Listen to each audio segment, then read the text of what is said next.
हरे कृष्णा कृष्ण कृष्ण हरे हरे, हरे राम राम राम हरे हरे। मंगलाचरण से स्टार्ट करते हैं। ओम अज्ञानातिमिरन्धस्य ज्ञानाञ्जनशलाकया चक्षुरुन्मीलितं येन तस्मै श्रीगुरवे नमः। श्रीचैतन्यमनोभीष्टं स्थापितं येन भूतले स्वयं रूप कदा मह्यं ददाति स्वपदान्तिकं।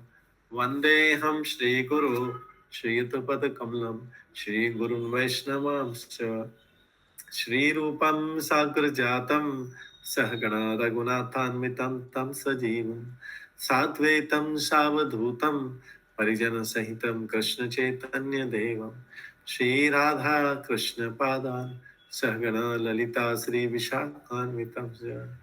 नमो विष्णुपदाय कृष्णपस्थाय भूतले श्रीमते भक्तिवेदांत स्वामिनिति नामिने।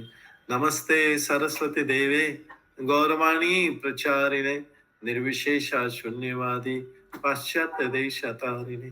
वाञ्छाकल्पतरुभ्यश्च कृपा सिन्धुभ्येव च पतितानां पावनेभ्यो वैष्णवेभ्यो नमो नमः।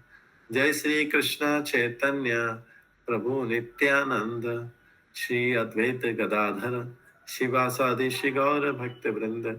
हरे कृष्णा कृष्णा कृष्णा हरे हरे, हरे राम राम राम हरे। ओम नमो भगवते वासुदेवाय। ओम नमो भगवते वासुदेवाय। ओम नमो भगवते वासुदेवाय। नारायणं नमस्कृत्य नरं चैव नरोत्तमं देवीं सरस्वतीं व्यासं ततो जयमुदीरये। नष्टप्रायेषु अभद्रेषु नित्यं भागवत सेवया भगवते उत्तम श्लोके भक्तिर्भवति नैष्टिकी। कृष्णाय वासुदेवाय देवकी नंदनाय च नंद गोप कुमाराय गोविंदाय नमो नमः।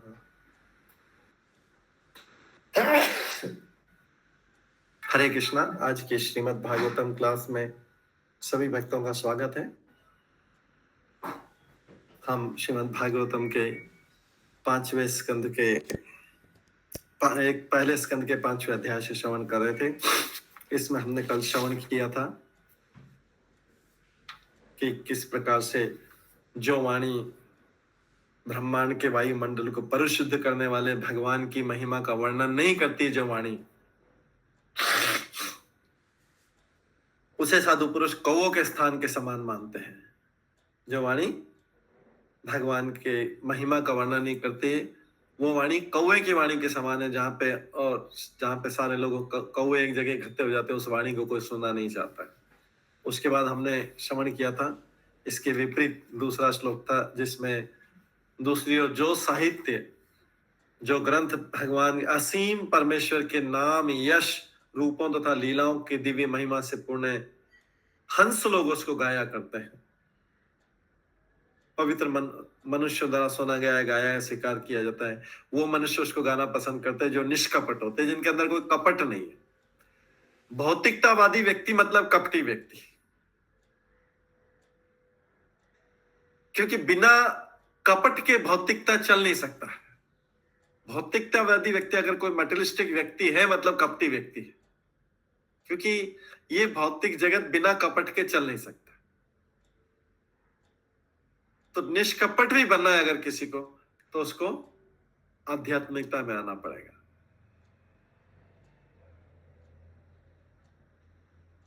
स्ट्रेट फॉरवर्डनेस और सिंप्लिसिटी जो है उसको आना पड़ेगा उसके बीच में। इसके बाद इसमें हमने श्रवण किया था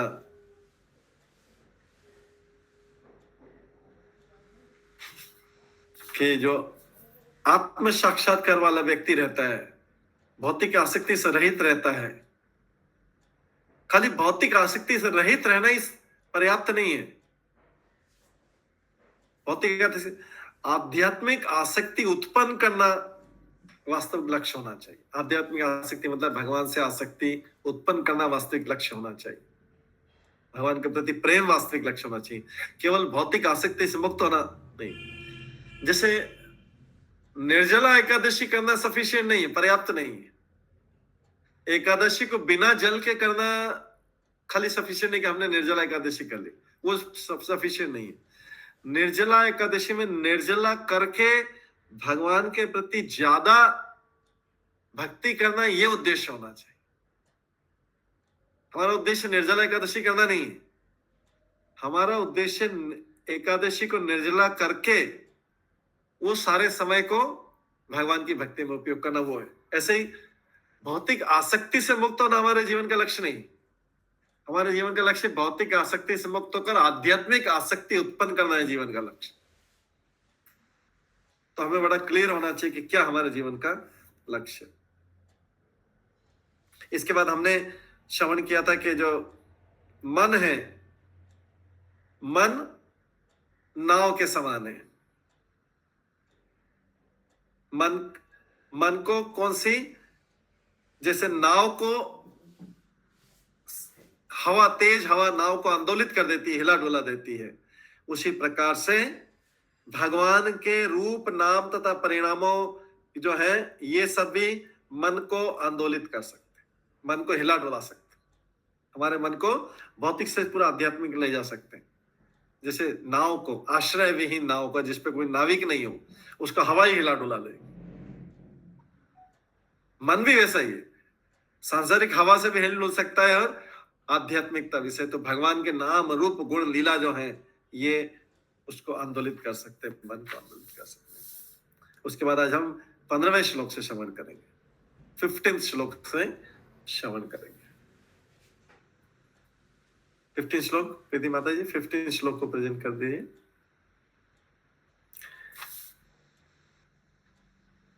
तो आज की श्रीमद् भागवतम क्लास में सभी भक्तों को मेरा दंडवत प्रणाम।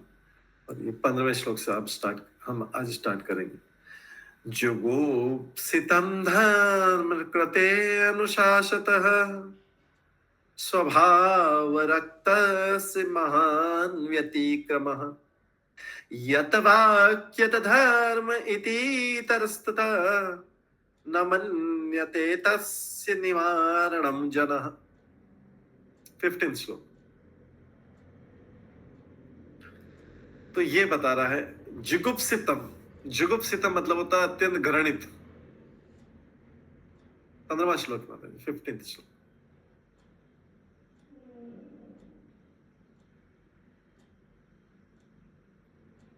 जुगुप्सितम धर्म कृते अनुशासितः स्वभाव रक्तस्य महान् व्यतिक्रमः यथवाक्यत धर्म इति इतरः स्थित न मन्यते तस्य निवारणं जनः। तो यहां पे बताया जा रहा है, सामान्य लोगों में भोग करने की स्वाभाविक प्रवृत्ति होती है। सामान्य लोगों में भोग करने की स्वाभाविक प्रवृत्ति होती है और तुमने धर्म के नाम पर उन्हें वैसा करते रहने के लिए प्रोत्साहित किया है। यह अत्यंत घृणित तथा अत्यंत अनुचित कार्य है। अब देखिए, नारद मुनि महान व्यक्ति है और वेद व्यास जी महान व्यक्ति है। दोनों ही महान व्यक्ति। वेद व्यास जी भगवान का अवतार है, नारद मुनि भी भगवान का शक्तिवेश अवतार है, वेद व्यास जी भी भगवान का शक्तिवेश अवतार है। दोनों उच्च कोटि के। लेकिन बात जो है कितना स्ट्रेट फॉरवर्ड हो रहा है। वैसे अगर कोई एक व्यक्ति दूसरे व्यक्ति को बोल दे कि तो दूसरा व्यक्ति नाराज हो जाएगा, लेकिन यहाँ पे बोल रहे हैं कि सामान्य लोगों में भोग करने की स्वाभाविक प्रवृत्ति रहती है। ये नारद मुनि बोल रहे हैं, सब में तो भोग करने की प्रवृत्ति रहती है। जिसको जब मिलेगा वो भोग करने लग जाएगा, उसको जब मिलेगा एंजॉय करने लग जाएगा। अगर उसको कोई डर नहीं हो, भगवान का भी कोई डर नहीं हो, तो जिसको जो मिलेगा एंजॉय करेगा। तो नारद मुनि वेद व्यास जी को बोल रहे हैं सामान्य लोगों में भोग करने की वैसी प्रवृत्ति रहती है, वैसे उनकी नेचुरल टेंडेंसी रहती है। अगर उनको बोल दिया जाए कि आपको दोपहर के 12 बजे चैंटिंग करनी, तो सुबह 8 बजे तक सो जाएंगे आराम से करने। उनको चैंटिंग करने का बोला जाएगा अगर आपको छूट है 12 बजे से, लेकिन क्या है, सब भोग करने की सामान्य छूट नहीं, लेकिन सामान्य लोगों में भोग करने की प्रवृत्ति सब में है। तो नारद मुनि बोल रहे हैं वेद व्यास जी को, तुमने धर्म के नाम पे लोगों को भोग में सिखा रहे हो। वेद व्यास जी को डांट रहे हैं, दोनों उच्च कोटि के भक्त, लेकिन ये सही कर रहे हैं क्योंकि उनके गुरु हैं और गुरु को कहने का अधिकार है, तभी तो गुरु बना। गुरु तो गुरु ने हमको नहीं चुना, हमने गुरु को चुना है, हमने गुरु को सिलेक्ट किया, तो उसको डांटने का अधिकार है। तो यहाँ पे बोल रहे हैं सामान्य लोगों में भोग करने की स्वाभाविक प्रवृत्ति होती है, ये नारद मुनि बोल रहे हैं कि वैसे ही लोग एंजॉय करते रहते हैं, तुमने उनको धर्म के नाम पे और एंजॉय करना सिखा दिया। अब तो लोग बोलेंगे हम तो धर्म का पालन कर रहे हैं और एंजॉय भी कर रहे हैं। तुमने क्या बोल दिया, धर्म अर्थ काम मोक्ष, फिर मोक्ष की चिंता बाद में करना, पहले तो धर्म के नाम पे क्या करो, अर्थ कमाओ, धन, फिर कामनाएं पूरी करो, ये करते रहो। तुम ये सिखा रहे हो, वेदव्यास जी तुम ये सिखा रहे हो, धर्म अर्थ काम धर्म, फिर बाद में जब पूरा सेटिस्फेक्शन हो जाएगा फिर मोक्ष की बात करनी। तुम ये अपने पुराण में ऐसी चीज सिखाओगे तो लोग तो और ज्यादा जल्दी से ऐसा करेंगे। लोगों को तो वैसे एंजॉय करने की चीज कहाँ मिल रही है वो ढूंढेंगे पहले, जब उनको मिल जाएगा, अरे भागवतम में भी एंजॉय करने की बात बताएगी, धर्म अर्थ काम मोक्ष, अरे फिर तो हमको पूरा जीवन में धर्म अर्थ काम पूरा एंजॉय करना चाहिए, भागवतम ने भी बोल दिया एंजॉय करो। लोग तो मौका ढूंढ रहे हैं एंजॉय करने का इस जगत में, और तुम भागवत में भी ऐसा लिख दोगे कि धर्म अर्थ काम मोक्ष, तो फिर तो लोग धर्म के नाम पे एंजॉय करेंगे। ये बहुत घृणित और अत्यंत अनुचित है, जुगुप्सितम, तुमने बहुत घृणित कार्य लिख दिया इसमें। नारद मुनि बोल रहे हैं वेदव्यास जी को, दोनों ही भगवान के अवतार है, लेकिन देखिए कैसा उपदेश दिया जाए, स्ट्रिक्ट उपदेश दिया जाए, एकदम स्ट्रिक्ट। तुमने एकदम घृणित कार्य लिख दिया है इसमें, और आज अत्यंत अनुचित है, बहुत गलत किया है तुमने इसमें ये लिख के। कितना स्ट्रिक्ट बोल रहे।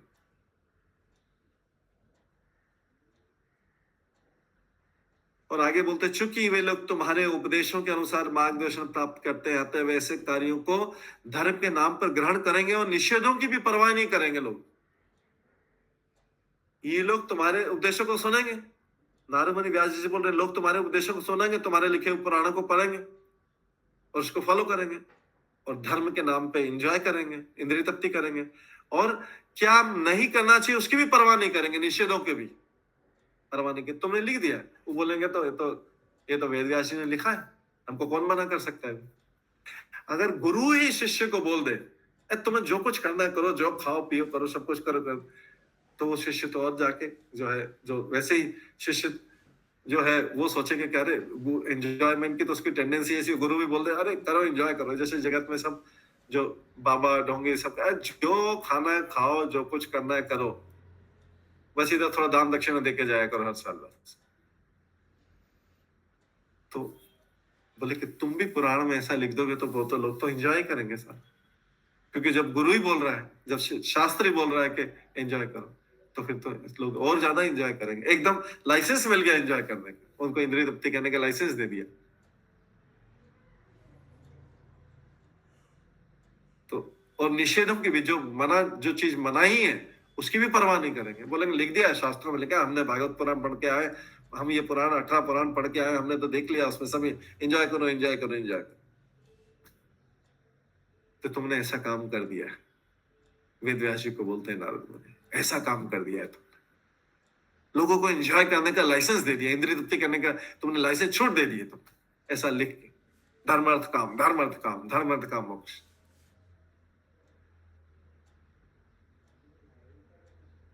नारद मुनि थोड़ा नाराजगी के साथ बोलते,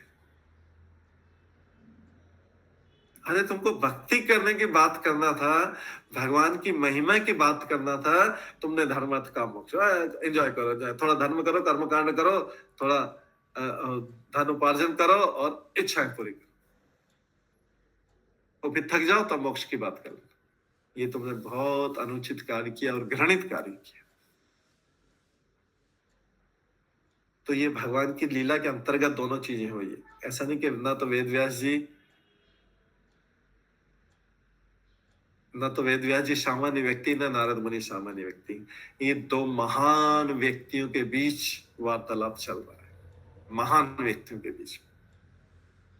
और जब दो महान व्यक्तियों के बीच में वार्तालाप चल रहा हो, ये राधा गोविंद स्वामी महाराज बताते हैं, जब दो महान व्यक्तियों के बीच, बड़े व्यक्ति के बीच वार्तालाप चल रहा हो, तो किसी छोटे व्यक्ति के बीच में जाके उससे कोई कंक्लूजन नहीं, उससे कोई सार नहीं निकालना चाहिए, तो उसकी मूर्खता हो जाएगी। उससे कोई सार, वो उसके छोटा व्यक्ति के बीच में जाके मूर्खतापूर्ण कार्य नहीं करना चाहिए। दो महान व्यक्तियों के बीच वार्तालाप चल रहा है, वो छोटे की समझ में नहीं आ सकता। कोई छोटा व्यक्ति समझेगा अरे मजा आ गया तो भागवतम पढ़े, क्या नारद मुनि ने वेद व्यास जी को एकदम नीचा कर दिया। वो क्या करेगा सारे जगह, अरे नारद मुनि ने वेद व्यास जी को एकदम नीचा कर दिया, मैंने तो देखा, मैंने उसमें देखा भागवतम में। दो महान व्यक्तियों के बीच में वार्तालाप, भगवान के दो अवतारों के बीच वार्तालाप। किसी छोटे व्यक्ति को, अल्प बुद्धि वाले व्यक्ति को उसमें जाके अपना कोई निर्णय नहीं निकाल, इसका कोई सारांश नहीं निकाल लेना चाहिए। ये बहुत महान लेवल की बात है।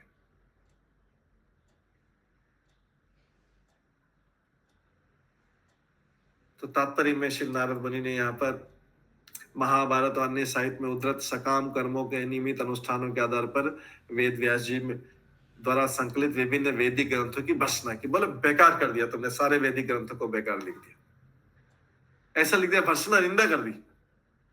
नारद ने बेकार लिख दिया, कुछ भी नहीं लिखा, काम का कुछ भी नहीं लिखा। अगर किसी व्यक्ति को एकदम ऐसा बोला जाए तो एकदम डिमोटिवेट हो जाएगा, तुमने कुछ नहीं कहा, बेकार। उन्होंने कर दिया, नारद मुनि ने ऐसा लिख बोल दिया। लेकिन हमने बोला ना कि दोनों महान व्यक्ति, दोनों ही भगवान के अवतार, तो ऐसा नहीं बोल सकते कि ये व्यक्ति ऊपर है, व्यक्ति नीचे, दोनों महान व्यक्ति, उनका आपस का वार्तालाप ऐसा है। क्योंकि वो उनको एक इसमें से एक भगवान का अवतार गुरु बन रहा है, गुरु का रोल कर रहा है, एक भगवान का अवतार शिष्य का रोल कर रहा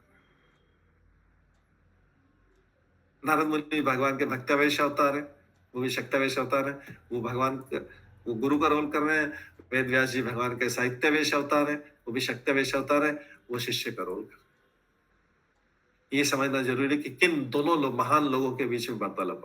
बीच में छोटी बुद्धि वाला कोई व्यक्ति पहुंच के अपनी मूर्खता प्रदर्शित करे, वो ठीक नहीं, उससे कोई सारांश निकाले, वो ठीक नहीं।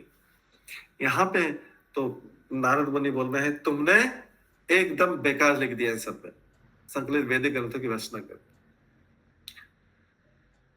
मानव जाति में, मनुष्यों में तो पहले से ये टेंडेंसी कि इस जगत को नियंत्रण करें, कंट्रोल करें, हर चीज पे अपने प्रभु बनने की कोशिश करें, हर चीज में अपना हाथ डालने की, प्रभु बनने की कोशिश करें।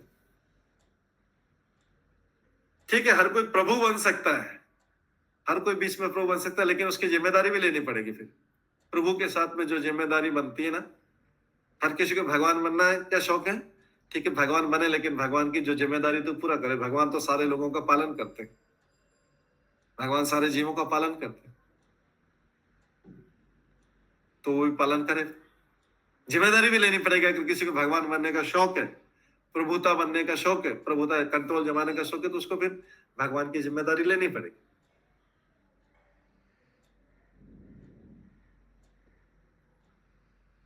और वो अपनी जिम्मेदारी नहीं पूरी कर पाते हैं, तो वो सबकी क्या जिम्मेदारी लेंगे। इसलिए उन्हें सबसे पहले प्रभुता बनाने की बजाय अपनी जिम्मेदारी ले।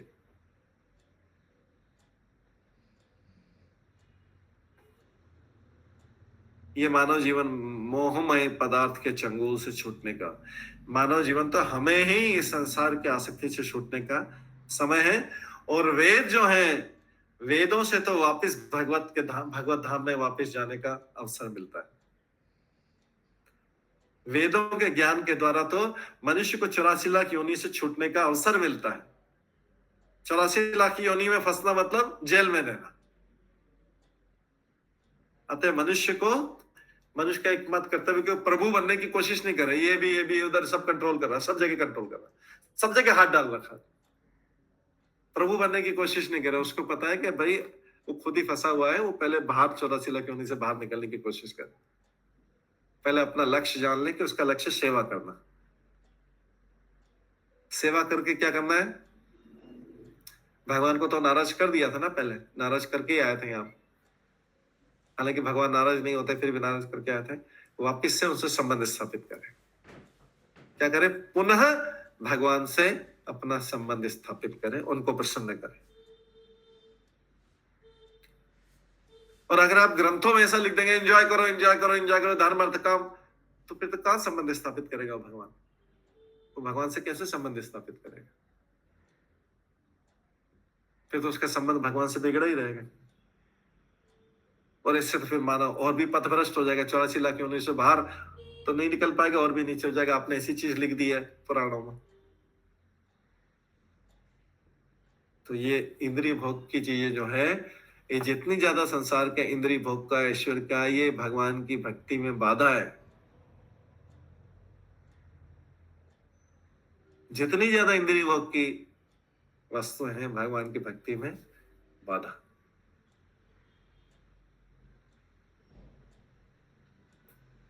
इसलिए लोग इन सब चीजों को त्यागेंगे नहीं।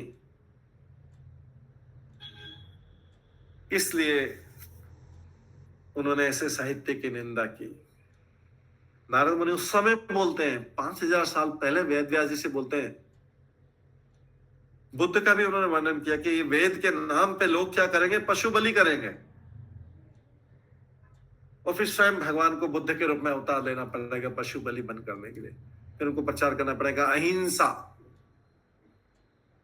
अहिंसा परम धर्म। लोग तो वैसे एंजॉय करने के लिए बैठे हुए हैं। अभी भगवान के नाम पे, देवी के नाम पे, देवता के नाम पे बलि देते हैं। मांस खाना है इसलिए बलि देते हैं। मांस खाने के लिए बोलते हैं, भगवान को सामने कर दे, एक मूर्ति लगा देता है सामने। मांस तो खाना है, जीव को मांस खाने की इच्छा हो रही तो क्या करें? अरे सब पाप लगेगा, सब कुछ होगा, सब लोग क्या बोलेंगे? चलो एक देवी का फोटो लगा दो, चलो देवी के सामने बलि दिए, चलो। तो क्या कर दिया? धर्म के नाम पे मांस खाना। मांस खाने की इच्छा करें, डर भी थोड़ा सा लग रहा है कि क्या है, चलो देवी का फोटो लगाओ और मांस खाओ, तो प्रसाद लो प्रसाद लो प्रसाद लो। सब लोगों को कई जगह लिखा रहता है देवी प्रसाद। मांस की दुकान पे लिखा देवी प्रसाद, काली प्रसाद, उसका नाम प्रसाद दे दे तो सब बोलेंगे हाँ प्रसाद खाना चाहिए, प्रसाद खाना चाहिए। तो धर्म के नाम पे ये सब करेंगे लोग, और भी कलयुग में करेंगे। ये सब चीजें उनको बता रहे हैं, नारद मुनि बता रहे हैं, वेद व्यास जी को बता रहे हैं। ऐसा करेंगे लोग, कलयुग के लोग चीट करेंगे पूरा। बोर्ड के ऊपर, दुकान की बोर्ड के ऊपर देवी का फोटो लगा दिया, काली प्रसाद, और मांस बेच रहे, वहीं के वहीं काट रहे हैं। उन मूर्खों से बोले कहां से, कौन सा प्रसाद, कैसे प्रसाद बन गया? तो इसलिए ये वेदों को समझ नहीं पाएंगे। आप सीधा सीधा भगवान के नाम की महिमा लिखो, कलयुग के लोग नहीं समझ पाएंगे ये अर्थ धर्म काम। साफ साफ बोलो कि भगवान की भक्ति करनी है।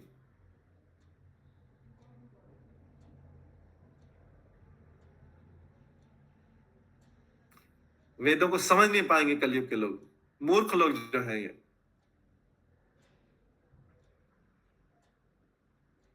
ये जो वेदों की सही व्याख्या करेंगे उन लोगों को सुनेंगे नहीं।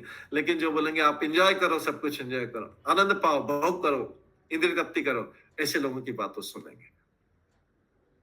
ऐसे लोगों की ऐसी दुकानों पे ज्यादा भीड़ रहेगी।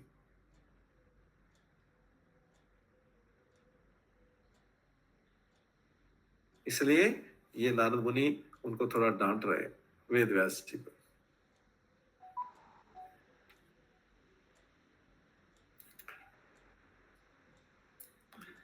तो इसलिए यहां पर बोला गया है भौतिक।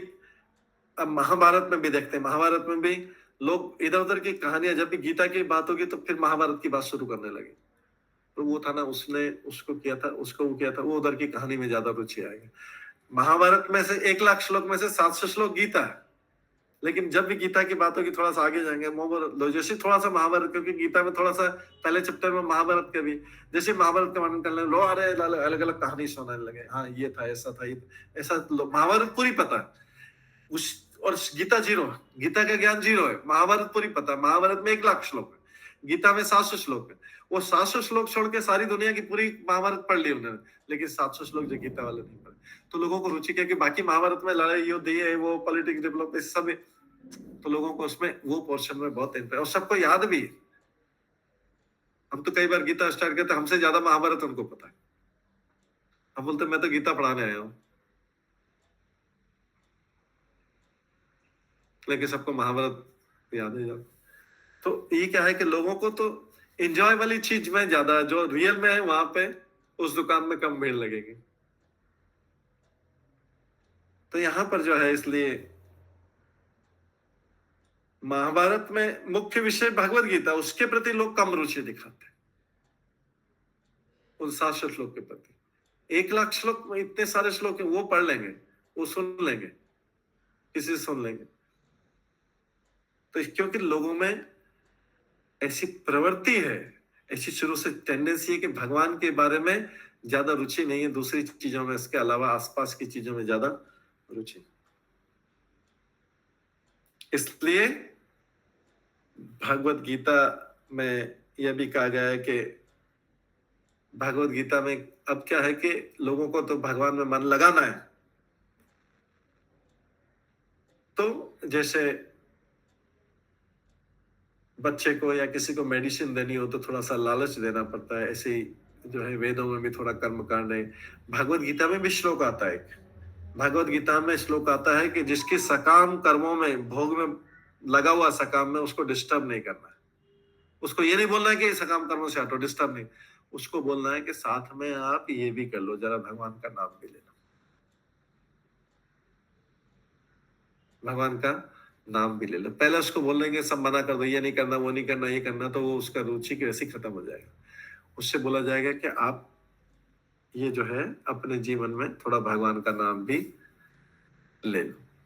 फिर जब भगवान का नाम धीरे धीरे लेगा तो इसके बाद में जो है वो धीरे धीरे आत्म साक्षात्कार के पद पर उठेगा। लेकिन जो बिना आध्यात्मिक अनुभव के केवल कोरे मीमांसक केवल ज्ञान ज्ञान ज्ञान देते रहते हैं, उन्हें खाली ज्ञान के लिए लोगों को प्रैक्टिकली कैसे करना है वो भी बताना पड़ता है। इस प्रकार से ये 15वें श्लोक में वेद व्यास जी थोड़ा स्ट्रिक्टली बोल रहे हैं, नारद मुनि स्ट्रिक्टली वेद व्यास जी को बोल रहे हैं। के बाद हम अभी 16th श्लोक या से श्रवण करते हैं। विचक्षणस्य अर्हति वेदितुं विभो अनंत पारस्य निवृत्तितः सुखम् परवर्तमानस्य गुणेनात्मनः ततः भवान् दर्शय चेष्टितं विभो। इसके बाद नारद मुनि वेद व्यास जी को उपदेश देते हैं। भगवान असीम है, लेकिन इनके कार्यों को समझने के लिए, उनके आध्यात्मिक ज्ञान को समझने के लिए क्या करना पड़ेगा? पहले अपने आप को भौतिक सुखों से विरक्त करना पड़ेगा।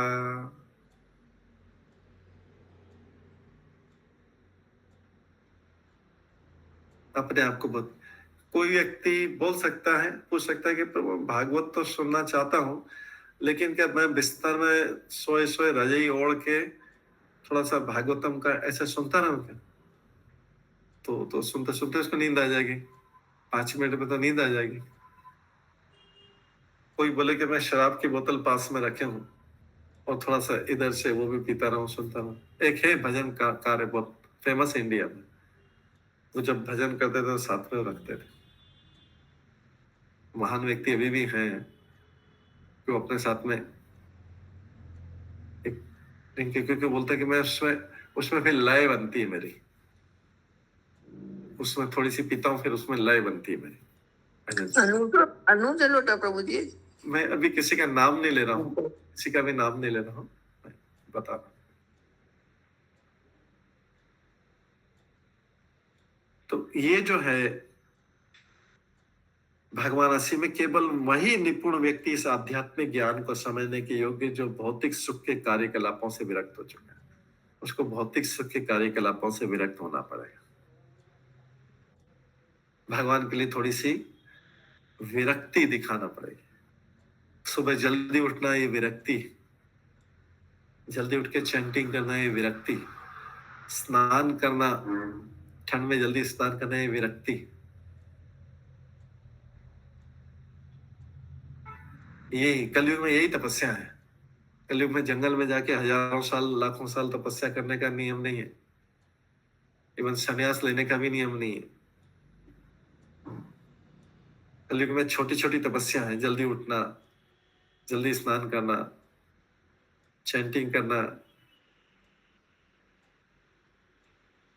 शुद्ध शाकाहारी भोजन करना, उसमें कोई तमोगुण वाले पदार्थ भी नहीं हो, और ऐसा कोई भी वस्तु जिसे किसी भी प्रकार का नशा होता हुआ नहीं लेना। यही कलयुग की तपस्या है, और कोई बहुत बड़ी तपस्या नहीं है,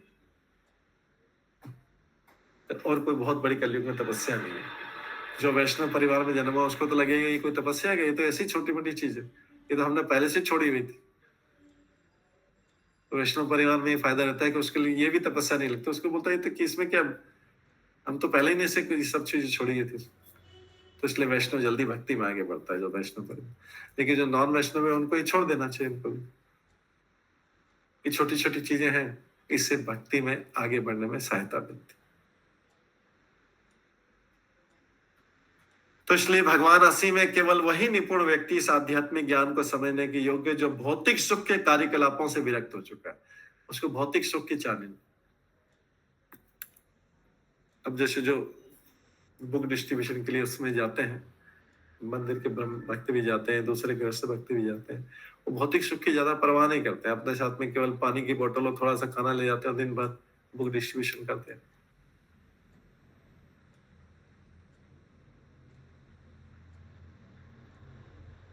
अतः जो लोग भौतिक आसक्ति के कारण सुस्थापित नहीं है, उन्हीं को तुम परमेश्वर के दिव्य कार्यों के वर्णन के माध्यम से दिव्य अनुभूति की विधि दिखलाओ।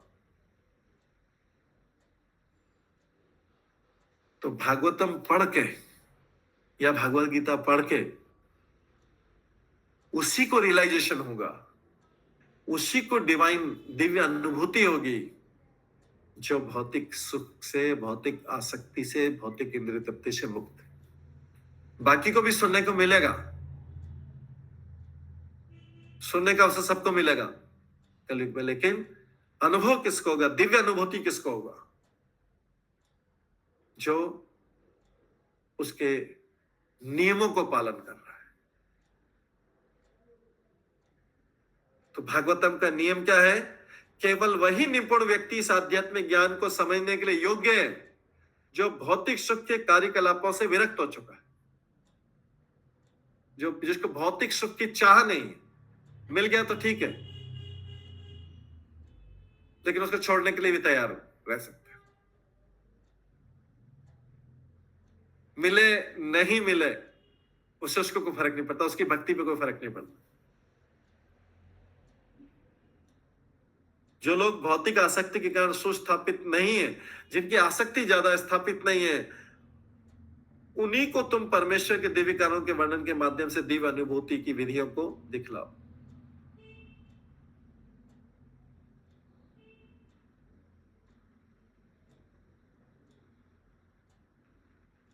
तो तात्पर्य ईश्वरी विद्या का विज्ञान कठिन विषय है, विशेष रूप से जब उसमें भगवान के दिव्य स्वभाव का वर्णन हो। बाकी सब लोग कहानी सुन लेंगे, ज्ञान सुन लेंगे, लेकिन अनुभूति नहीं होगा।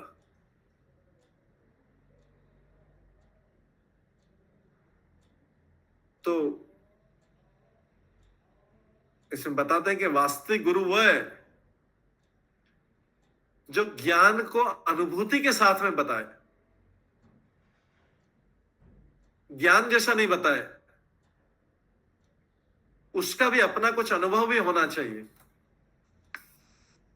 उसका उस भक्ति के द्वारा अपना स्वयं का भी कुछ अनुभव होना चाहिए। केवल ज्ञान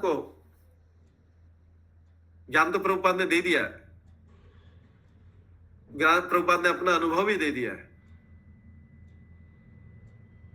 लेकिन कोई इसको ज्ञान जैसा पढ़ रहा है तो उसको फिर ज्यादा समझ में नहीं आएगा। ज्ञान मिल जाएगा लेकिन अनुभूति या भक्ति नहीं मिलेगी। भक्ति के लिए क्या है, उसको भौतिक सुख के कार्यकलापों से कोई बहुत बड़ा त्याग करने की जरूरत नहीं, छोटे छोटे विरक्ति, छोटी चीजों से विरक्ति। इसलिए ये ऐसा विषय नहीं है जिसे भौतिक आसक्ति वाले व्यक्ति समझ सके। ये जो भागवतम ऐसा विषय नहीं है जिसे भौतिक आसक्ति वाले व्यक्ति समझ सके कि हम भौतिक सुख में डूबे भी रहे, यहां तक डूबे रहे, खाली हमारा मुंह बाहर निकलता रहे, कान बाहर, बस हम सुन ले, बाकी हम यहां तक डूबे रहेंगे, गले तक डूबे रहेंगे भौतिक सुख में, केवल कानों से सुन लेंगे। उनके लिए नहीं, उनके लिए भागवतम ये विषय नहीं। भौतिक सुख से विरक्ति मतलब छोटी छोटी चीजें से विरक्ति होना, समय पर उठना ये विरक्ति है, जल्दी उठना विरक्ति, भगवान का नाम लेना विरक्ति है, विशेष आहार शुद्ध शाकाहारी खाना विरक्ति है, तमोगुण के या रजोगुण वाली चीजें नहीं खाना ही विरक्ति, भगवान को भोग लगा के खाना ये विरक्ति, चैंटिंग पूरी करना ही विरक्ति, और समय पे सुनना या सुनते समय पूरे अपने मन को केंद्रित करना, बाहरी सुख को छोड़कर मन को केंद्रित करना, ये सब विरक्ति, छोटी छोटी विरक्ति। इसलिए भगवान भागवत गीता में बोलते हैं केवल वही व्यक्ति इस भागवतम को श्रवण कर सकते हैं जो आध्यात्मिक ज्ञान के अनुशीलन द्वारा भौतिक आसक्तियों से निवृत्त हो चुके हैं। जो लोग भौतिक आसक्तियों से निवृत्त हो चुके हैं, केवल वही लोग इस महान विज्ञान का अध्ययन कर सकते हैं। बाकी सब भी सुन लेंगे लेकिन उनको ज्यादा असर नहीं होगा। भगवत गीता में कहा गया मनुष्याणाम सहस्रेषु कश्चित् यति सिद्धे, हजारों हजारों हजारों हजारों मनुष्य में से कोई एक ही सिद्धि प्राप्त करने का प्रयत्न करता है, और ऐसे हजारों सिद्धि प्राप्त करने वालों में केवल एक ही कोई विरला ही भगवान को प्राप्त कर सकता है।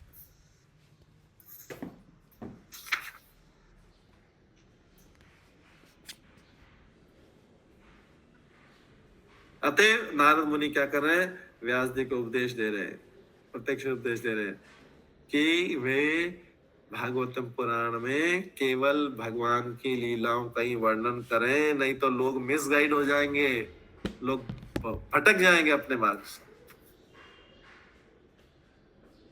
व्यासदेव लिख सकते थे, लेकिन व्यासदेव को इतना ज्ञान उस समय, ऐसा भी नहीं कि ज्ञान नहीं था, ये भगवान की लीला थी कि नारद मुनि आएंगे तभी वो ऐसा करेंगे।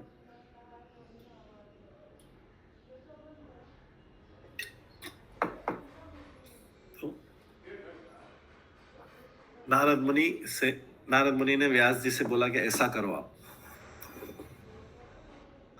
व्यास देव जी तो एक्सपर्ट है, लिख भी सकते हैं क्योंकि भौतिक भोग से विरक्त हैं, अतः वर्णन कर सकते हैं,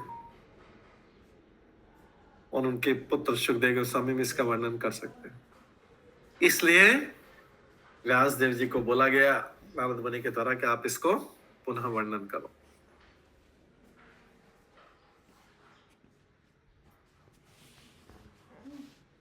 और चूंकि भागवतम में भगवान की लीलाओं का वर्णन है, तो भागवतम और भगवान दोनों में कोई अंतर नहीं है।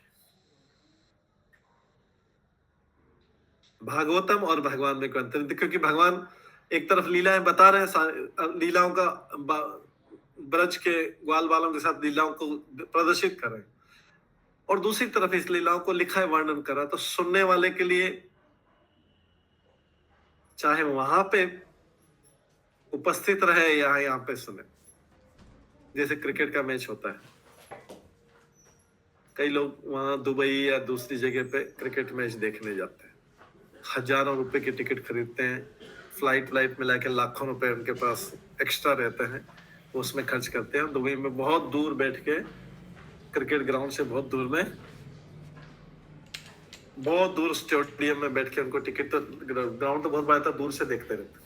बस उनको क्या संतुष्टि है, हमने टिकट खरीद के दुबई में गए और वहां पे जाके एकदम साक्षात मैच देखा। उसकी बजाय कोई दूसरा क्रिकेट का जो शौकीन हो, क्रिकेट का बहुत शौकीन हो, वहां टीवी पे देख के उसको ये भी दिख जाएगा यहाँ पे कि क्लोजअप भी दिख जाएगा, कैसे बॉल आ रही है और कैसे विकेट डाउन हुआ, कैसे आउट हुआ, एकदम क्लोजअप दिख जाएगा यहाँ बैठे बैठे। वो दुबई वाले को नहीं दिखेगा, दुबई वाले को के घर जाके देखना पड़ेगा, क्योंकि उतना दूर ग्राउंड में बैठा था, उसको पता नहीं लगता विकेट कैसे बॉल उससे टच करके चली गई और विकेट डाउन हो गया, कैसे उसको उतना डिटेल नहीं दिखे। हालांकि वहां पे गया हुआ है, वो मैच देखने टिकट खरीद के लाखों रुपए खरीद के गया, उसको उतना क्लियर नहीं दिखेगा जितना यहाँ पे बैठे वाले को दिख जाएगा। टीवी वाले जो उसको रिप्ले करेंगे और फिर उसको क्लोजअप दिखाएंगे पूरा। तो इसलिए भगवान का जो साक्षात है उसको भगवान के क्लोजअप भक्त देखते हैं, लेकिन जो दूर से देख रहे हैं उनको उतना नहीं दिखेगा। लेकिन भागवतम में व्यक्ति जो है पूरी तरीके से एकदम अच्छी तरह समझ सकता है उन्हीं लीलाओं का वर्णन। ये टीवी है, ये भागवतम जो है टीवी, जो भगवान जैसे क्रिकेट में जो होता है टीवी में जो एकदम साफ सब कुछ जो हो रहा है वही दिख रहा है, ऐसे भागवतम में जो हुआ था वही के वही यहाँ पे वर्णन है सके। लेकिन इसमें कुछ समझ में नहीं आ रहा तो और अच्छी तरह समझ सकते हैं। वहां दुबई में बैठे बैठे क्रिकेट मैच देखेंगे तो क्लोजअप पास नहीं जा पाएंगे, मैदान में भाग के पास में नहीं जा पाएंगे, जो दिख गया। लेकिन यहाँ पे तो जो टीवी वाला वो बार बार देख सकता है। इसलिए भागवतम जो है वही दृश्य दिखा रहा है जो भगवान ने लीलाएं प्राचीन काल में की थी, और अच्छी तरह समझ भी सकता है। तो इसलिए बोला गया है क्योंकि इस ग्रंथ में भगवान की दिव्य लीलाएं आता है, भगवान तथा इस ग्रंथ में कोई अंतर नहीं है। ये ग्रंथ भगवान का साहित्य अवतार है, और कोई भी निपट एकदम कॉमन मैन भी, एकदम साधारण व्यक्ति भी इसको समझ सकता है। और क्या कर सकता है, इसको सुन के ये मेडिसिन के समान है, ये क्या है, दवाई के समान है।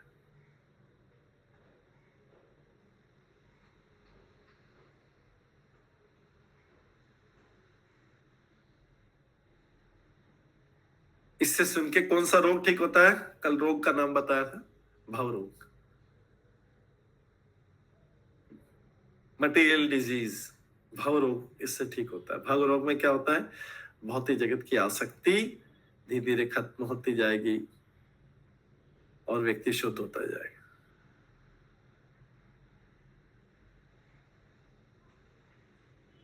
और भक्तगण इस भागवतम से भी नए नए तरीके निकालते हैं कि कैसे अभक्तों को भक्त बनाया जाए।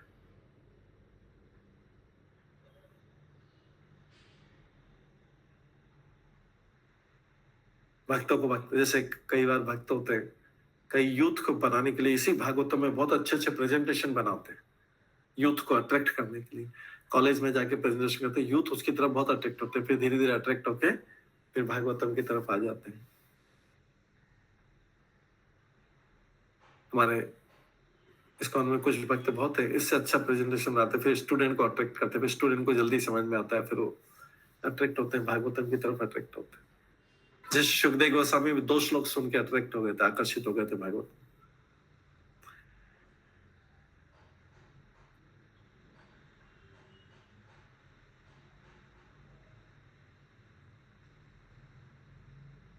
इस प्रकार, और चैतन्य महाप्रभु ने तो इसका एकदम सार निकाल दिया भागवतम का।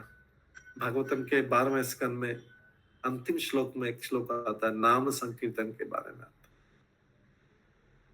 चैतन्य महाप्रभु ने एकदम एकदम अच्छा प्रेजेंटेशन कर दिया। क्या निकाला इसमें से, क्या निकाल दिया, सार निकाल दिया, नाम संकीर्तन, और सबको लेके बस डांस करवाया। तो ये भगवान के भक्त एक्सपर्ट होते हैं, अलग अलग तरीके से इसी में से संदेश निकालते हैं और लोगों को प्रेजेंट करते हैं। कौन व्यक्ति किस श्लोक से प्रभावित हो जाए पता नहीं, क्योंकि सबकी समझने की क्षमता अलग अलग रहती है। किसी को ये वाला श्लोक अच्छा लगता है, किसी को ये वाला। ठीक है, जो भी श्लोक अच्छा लगे इसमें से होना भागवतम को चाहिए, ये श्लोक निकालो, ये श्लोक निकालो। चैतन्य महाप्रभु ने क्या किया, भागवतम का 12वां स्कंद का लास्ट वाला श्लोक निकाल दिया, नाम संकीर्तन के ऊपर कर दिया और पूरे विश्व में नाम संकीर्तन फैला दिया, उसका सार बता दिया। तो भक्त इसमें से एक्सपर्ट होते हैं, इसमें से निकाल निकाल के दिखाते रहते हैं, अच्छा कौन किसकी तरफ आकर्षित हो। क्योंकि ऐसे विधि का अनुगमन करते हुए मनुष्य को भौतिकतावादी लोगों को, जिनको, क्योंकि उनकी इंद्रिय तृप्ति की आदत छुड़ाना बहुत कठिन है।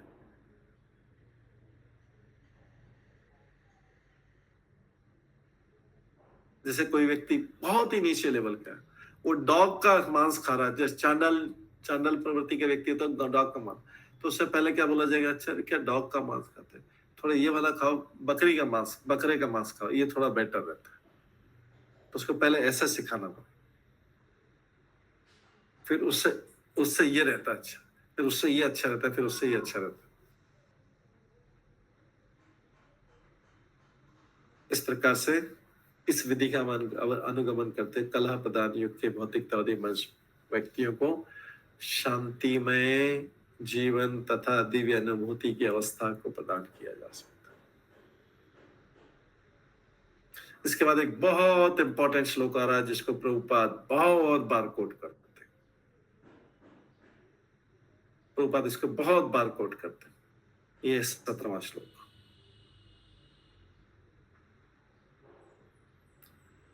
17वां श्लोक ये बताता है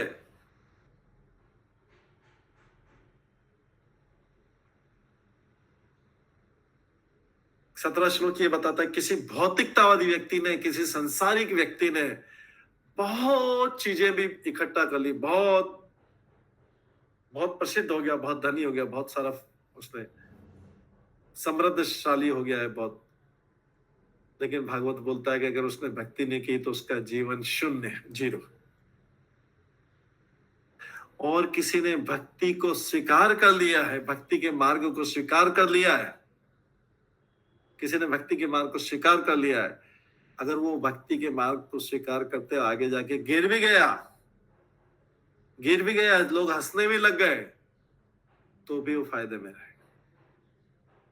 तो घर भक्ति के मार्ग को स्वीकार कर लिया, थोड़ा जाके गिर भी गया है, असफल भी, ऐसा लगा कि असफल भी हो गया है, तो भी उसको वो फायदे में रहेगा।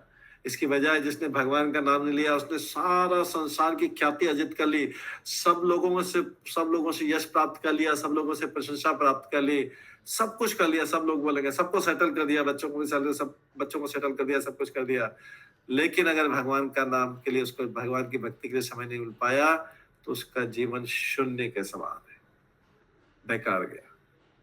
इसके विपरीत किसी भक्त ने कोई बहुत अच्छा बड़ा नहीं भक्त नहीं बनाओ, थोड़ा लड़खड़ाया हो, थोड़ी भक्ति की हो, गिर भी गया हो, तो भी फायदे में रहे। ये श्लोक ये बता रहा, इंपॉर्टेंट श्लोक है, तो इसको पढ़ते हैं। त्यक्त्वा स्वधर्मं चरणाम्बुजं हरे, भजन्न पक्वात् पतेत् ततो यदि, यत्र को वा भद्रमभूतमुष्यं किं कवार्थ आप्ता भजतां स्वधर्मतः। बहुत इंपॉर्टेंट श्लोक, सार वही जो हमने अभी शुरू में बताया था। त्यक्त्वा स्वधर्म चरणाम्बुजं हरे, जब मैं इसमें थोड़ा एक एक श्लोक का एक एक मीनिंग बताएंगे, जैसे पूरा मीनिंग। त्यक्ता मतलब त्याग देना, स्वधर्म मतलब अपना प्रोफेशन, जैसे वैश्य के लिए वैश्य वृत्ति, ब्राह्मण के लिए ब्राह्मण वृत्ति, क्षत्रिय के लिए क्षत्रिय वृत्ति, शूद्र के लिए शूद्र वृत्ति, जो उसके कार्य करना। अगर किसी ने उसको त्याग दिया, मान लीजिए किसी ने अपना सब कुछ त्याग दिया, चाहे इमोशनल होके त्याग दिया, कैसे भी त्याग दिया, सब कुछ त्याग दिया, और जाके भगवान के चरणों की शरण ले ली,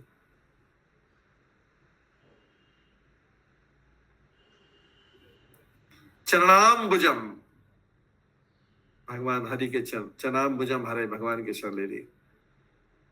और उसके बाद आता है भजत अपक अथ पतित, और भक्ति के दौरान कभी कभी कच्ची अवस्था के कारण नीचे भी गिर गया, पतित भी हो गया।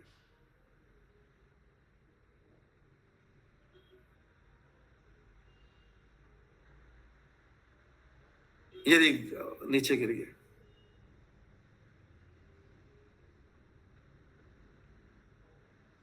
तो उस स्थान से हो गया, तो उसका क्या प्रतिकूल होगा, क्या प्रतिकूल होगा? कुछ नहीं होगा, तो उसको फिर भी फायदा रहेगा। गिर भी गया तो भी फायदा रहेगा। उसके विपरीत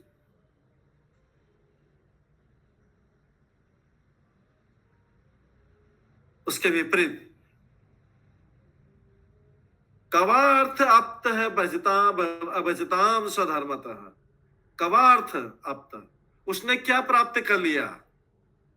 जिसने अपना सब कुछ स्वधर्म का पालन करते हुए सब कुछ कर लिया, सब कुछ अचीव कर लिया, प्राप्त कर लिया, लेकिन भजन नहीं किया, उसने क्या कर लिया? कुछ भी मिला नहीं। सब कुछ अपना बड़ा बोला, मैंने पूरा ब्राह्मण का काम किया, ब्राह्मण, मैंने वैश्य का, मैंने तो अपने जीवन में पूरा क्षत्रिय का पूरा काम किया, मैंने तो कुछ झूठ नहीं बोला, मैंने सब अपना काम ईमानदारी, ऐसे बड़े बड़ा करता रहेगा। लेकिन अगर उसने अभजता, अगर उसने भजन नहीं किया, तो जो भी अचीवमेंट कर रहा सब बेकार, चाहे अपने आप को कितना भी परफेक्ट बोल दे। तो इसका ट्रांसलेशन हम पढ़ रहे हैं, सबने ध्यान से सुना होगा कि श्लोक कितना इंपॉर्टेंट। ये तुलना कर रहा है कि अगर कोई भक्ति में जाके पूरी भक्ति नहीं कर पाया, शुद्ध भक्त नहीं बन पाया, छोटा मोटा ही भक्त बना, तो भी कोई प्रॉब्लम नहीं, गिर भी गया भक्ति से तो भी प्रॉब्लम, उसने तो छोड़ने प्रयास तो किया था, छोड़ा था, सब कुछ छोड़ा था भगवान की भक्ति प्राप्त करने के, फिर भी गिर भी गया, लो लेवल का, नीचे लेवल का भक्त बन गया तो भी ठीक है। उसके विपरीत जिसने भजन ही नहीं किया कभी और उतना बड़ा अचीवमेंट कर लिया, संसार का सबसे बड़ा व्यक्ति बन गया, बहुत प्रसिद्ध हो गया, बहुत लोग उसके यश गाने लग गए, गुणगान गाने लगे, कितना बड़ा, इसने तो अपने बच्चों को सेटल कर दिया, क्या इधर ये वो सब फर्स्ट क्लास कर दिया, मकान भी बना दिया, बच्चों को सेटल कर दिया, इतना ही कर दिया, वो कुछ भी फायदा नहीं। अभजताम स्वधर्मतः कवार्थ प्राप्त आप्त, उसने क्या प्राप्त कर लिया, क्या लाभ कर लिया? भागवत में बोलता क्या लाभ कर लिया?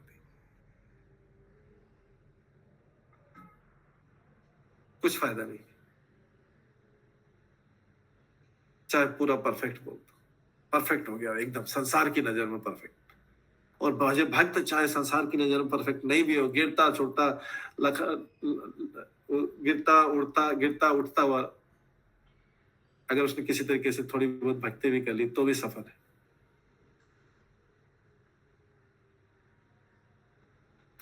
तो जिसने भगवान की भक्ति में सेवा में प्रवृत्त होने के लिए अपनी भौतिक वृत्ति को त्याग दिया और कभी कभी कच्ची अवस्था में नीचे भी गिर गया, तो भी उसके असफल होने का कोई खतरा नहीं है। उसके विपरीत अभक्त जो है, चाहे अपनी वृत्तियों का कर्तव्य में पूर्ण रूप से रत क्यों नहीं और पूरे कर्तव्य पूरे कर लिया तो भी कोई लाभ नहीं, क्योंकि उसने भगवान का भजन करने का समय नहीं मिला या कर नहीं पाया, क्योंकि उसने तो अपना सांसारिक जीवन को परफेक्ट करने का सोचा, उसी में पूरा श्रम कर दिया, श्रम एव ही केवलम, केवल श्रम कर दिया, लेबर कर दिया। तो यहाँ पे बताया जाता है कि मानव जाति के कर्तव्य तो बहुत सारे हैं, माता पिता है, संतान है, पुत्र पुत्री है, फिर और भी करते हैं, सामाजिक कर्तव्य है, राजनीतिक कर्तव्य, ये कर्तव्य वो कर्तव्य, सारे के सारे देवताओं के प्रति कर्तव्य, ऋषियों के प्रति कर्तव्य, इतने सारे तो कर्तव्य।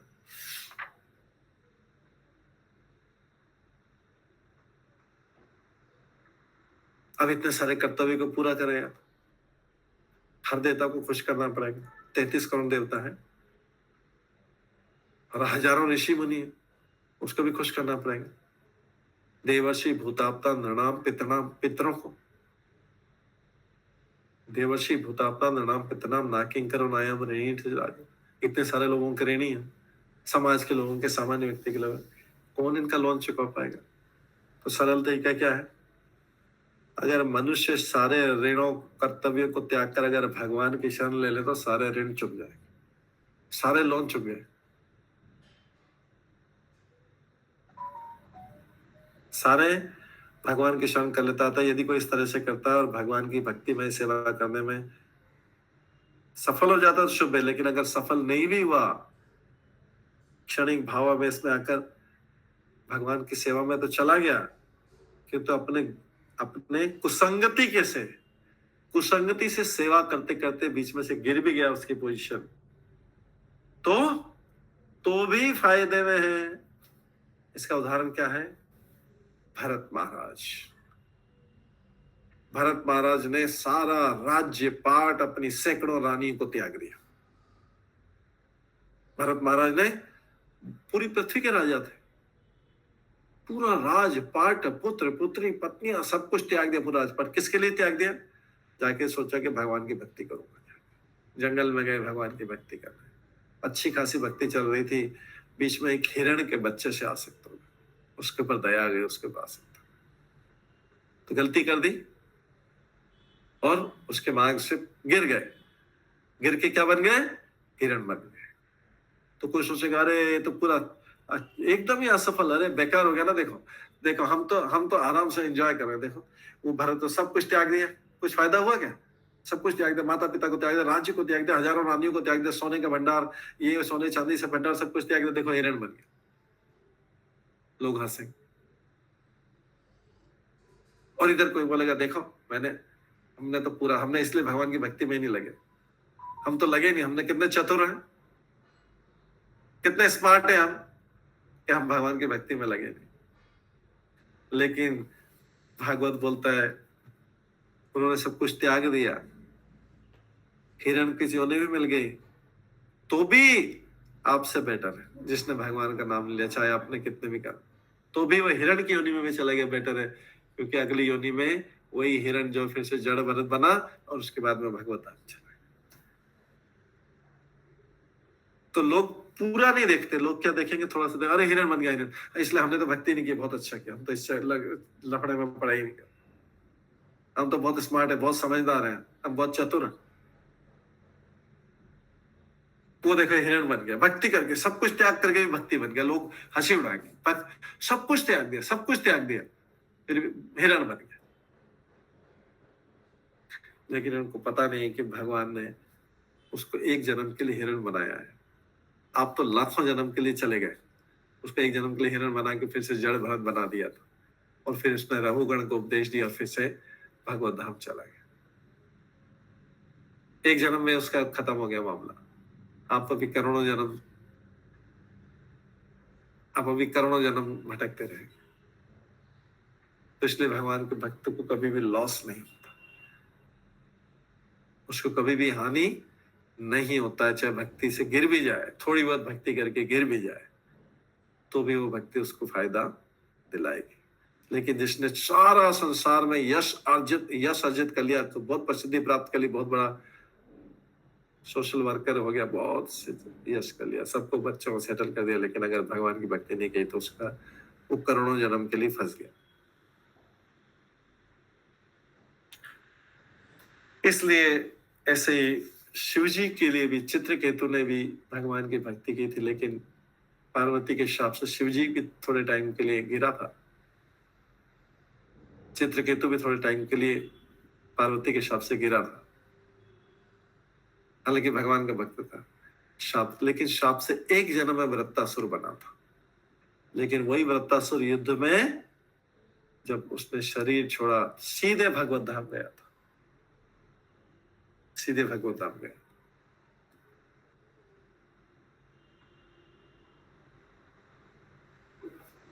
तो यह है कि भगवान की भक्ति बनने में चाहे नीचे भी कोई गिर जाए, नीचे गिरने का भी भय रहता है, कभी एक्सीडेंटली होता है, लेकिन वो भगवान के चरणों को कभी भी नहीं भूलता है। एक बार जो भक्ति में लग गया है भगवान की, एक बार जो लग गया है वो लगा रहेगा, चाहे गिर भी जाए कोई प्रॉब्लम नहीं, अगले जन्म में फिर से लग जाएगा उस जगह से, अगले जन्म में भी गिर जाए, उसके अगले जन्म में वहां से लगा रहेगा, 2-3-4 जन्मों बाद हो जाएगा, अगर गिर भी गया बीच में। क्योंकि भगवान की भक्ति जो है, भगवान की भक्ति व्यक्ति को क्या कर सकती है? नेहा विक्रम नाश्वस्ति प्रत्वायु ने विद्यते।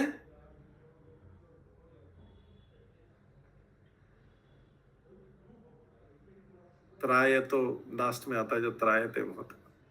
इस श्लोक भगवद गीता का नेहा विक्रम नाश्वस्ति प्रत्वायु ने विद्यते।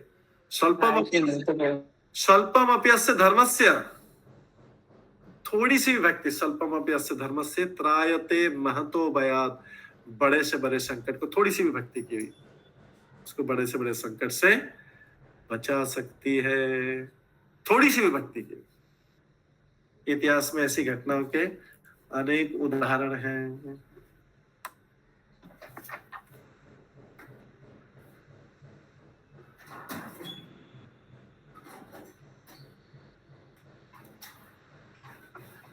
इतिहास में ऐसी घटनाओं के अनेक उदाहरण हैं। थोड़ी सी भी भक्ति करके बच गया। अजामिल का उदाहरण है, लास्ट उदाहरण। पहले भक्ति कर ली थी थोड़ी सी, बाद में गिर गया, बुरी तरह गिरा, एकदम बुरी तरीके से गिर गया, लेकिन फिर से जीवन के अंत में भगवान ने फिर उसको फायदा करवा दिया, फिर सही लाइन पे आ गया। तो इसलिए ये बताया गया है, भक्ति के फायदे बताए गए। थोड़ी सी भक्ति कर ले तो वो उसका जीवन सफल हो सकता।